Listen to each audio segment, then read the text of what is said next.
Автомобиль Infiniti FX45. Клиент жалуется на стук в рулевой рейке. Сняли рулевую рейку.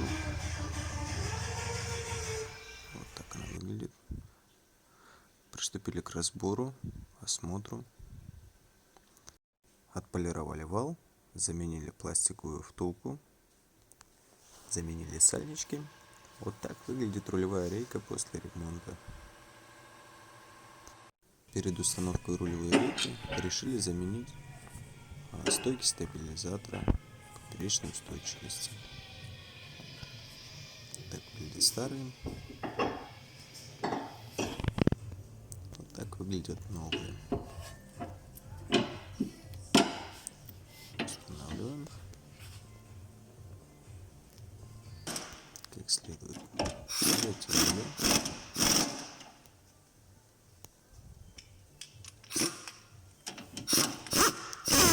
Процедура с правой стороны.